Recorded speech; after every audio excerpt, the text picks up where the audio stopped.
과연 무엇이 중요한지 원장님은 알고 계십니까? 비용일까요? 원장님의 맨파워일까요? 상담력일까요? 피부과 전문의 선생님들도 전통적으로 진료과만 하시려고 하는 게 아니라고 한다면 어느 정도 상업적 마인드를 가지실 필요는 있다.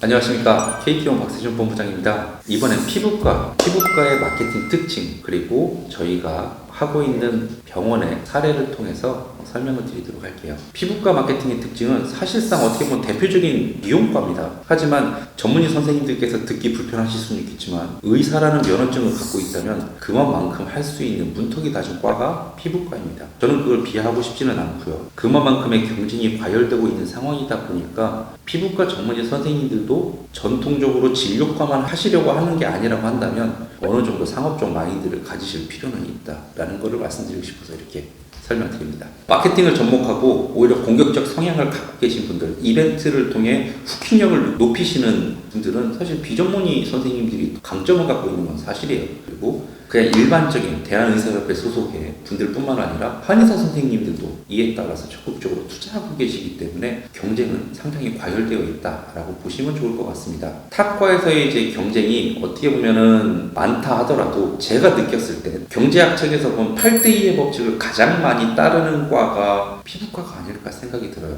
전체 매출의 80%는 상위 20%만 있다. 그만큼 헤비 유저의 확보가 무엇보다 중요하고 쇼핑 개념이 많다 보니까 그 헤비 유저들의 이탈에 따라서 매출의 폭도 굉장히 출렁거리는 걸 많이 볼 수 있습니다. 기존의 검색량과 유입량을 보게 되면 시즈널 패턴이라는 게 많이 사라졌어요. 예전에는 겨울에 높아졌고 여름에 높아졌고 방학 시즌에 높아지고 수능 이후에 증가하고 이런 시즈널 패턴이 있었는데 그런 시즈널 패턴이 많이 사라진 건 사실입니다. 좋게 표현을 하자면 그런 등락 없이 평이하게 간다는 게 장점이지만 나쁘게 표현하면 수입원이 늘 수 있는 기간이 많이 사라졌다는 거거든요.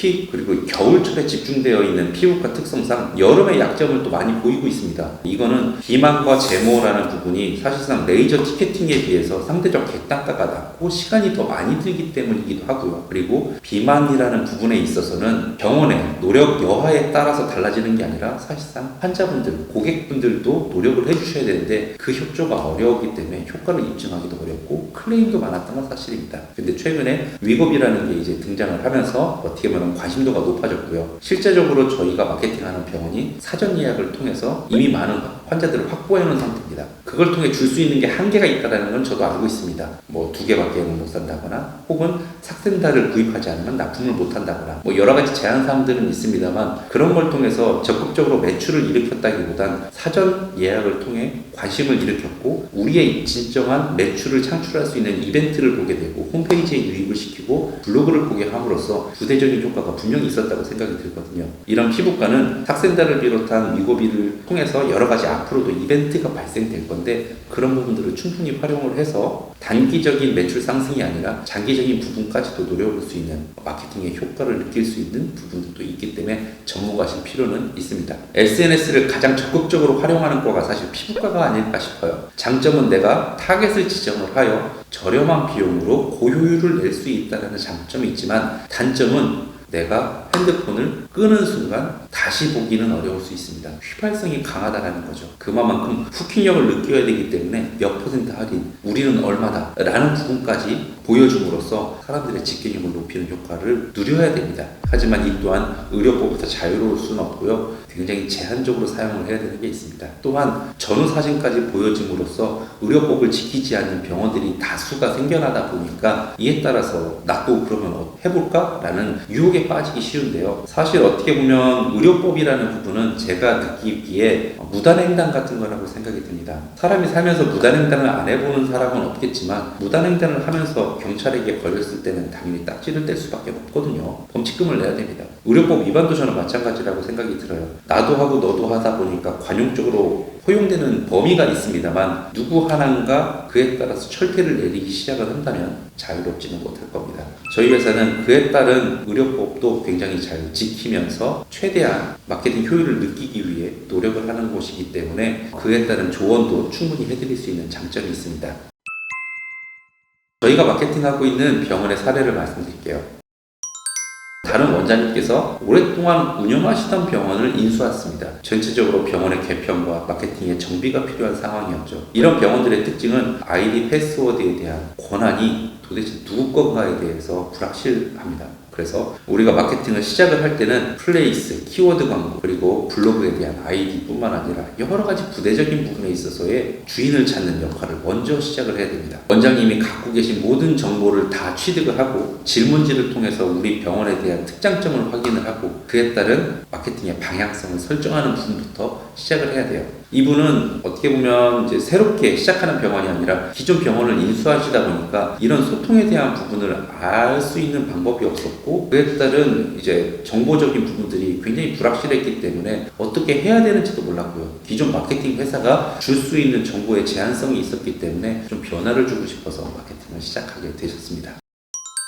앞서 말씀드린 대로 마케팅 준비를 하기 위해 질문지를 드렸습니다. 저희는 없는 내용을 마케팅할 수는 없어요. 원장님이 생각하시는 우리 병원의 특장점을 저희는 좋게 포장을 해서 사람들이 가장 많이 보는 곳에다가 놓는 겁니다. 그에 따라서 내가 병원을 가야 되는 쇼핑처럼 가게 되는 후보군 3곳이 있다면 그 중에 우리 병원을 한 곳 집어 넣는 역할을 할 수밖에 없어요. 그에 따라서 병원에 방문을 했을 때 만족감을 느끼고 재방문을 하고 티켓팅을 하고 소개를 하는 것까지는 병원에서 하셔야 됩니다. 단 그에 따른 점검은 같이 하게 될 겁니다. 왜 이분이 재방문을 안 하시는지, 왜 집객력이 떨어지는지, 왜 매출에 대한 차이가 타 병원에 비해서 높은지, 우리 병원이 저렴하다고 생각했는데 타 병원의 상황은 어떤지에 대한 모든 모니터링을 해서 원장님과 같이 피드백을 나누게 될 겁니다. 그리고 상권 분석뿐만 아니라 타 병원에 대한 사례들을 많이 수집을 해서 이벤트를 구성할 때도 같이 논의를 하게 될 거고요. 그리고 시안에 대한 부분을 만들 때도 어떻게 보면 우리가 김밥 천국의 메뉴판처럼 여러 항목들을 집어넣다 보니까 이거는 읽기가 너무 어려운 거예요. 그래서 한 장이 아닌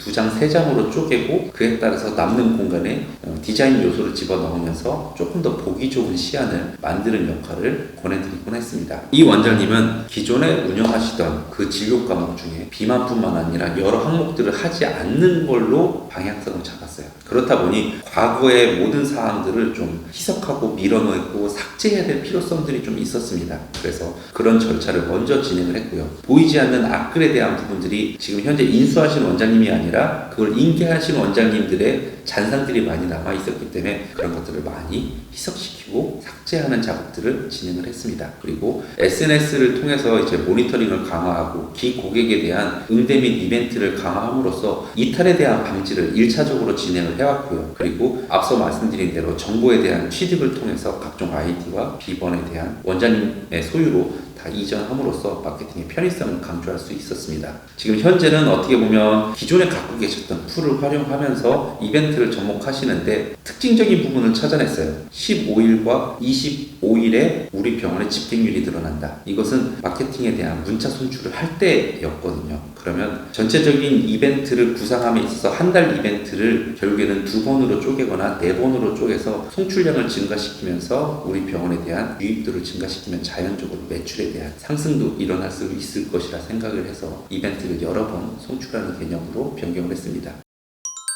지금은 주변 시장 파악도 같이 하고 마케팅에 대한 영역뿐만 아니라 경영적인 부분까지도 그리고 페이닥터에 대한 부분과 그에 따른 특장점을 같이 녹여내서 노출을 얼마나 시켰느냐, 얼마나 매출이 늘었느냐 이런 단순한 부분이 아니라 파트너십 관계로 오랫동안 지속하는 마케팅 회사가 되었습니다. 원장님께 여쭤볼게요. 피부과라는 부분을 마케팅하는 데 있어서 과연 무엇이 중요한지 원장님은 알고 계십니까? 비용일까요? 원장님의 맨파워일까요? 상담력일까요? 아니면 규모일까요? 그 중에 원장님은 어떤 걸 갖고 계십니까? 한번 같이 찾아보는 노력을 했으면 좋겠습니다. KT원 박세준 본부장이었습니다. 감사합니다.